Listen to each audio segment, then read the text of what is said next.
జాలం వెను తిరిగి వస్తుంది కాలం రేపుగా మన పాపగా పుడుతుంది సరికొత్తగా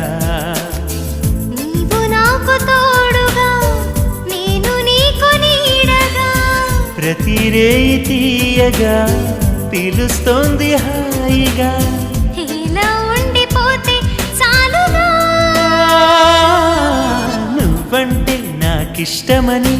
అన్నది నా ప్రతి శ్వాస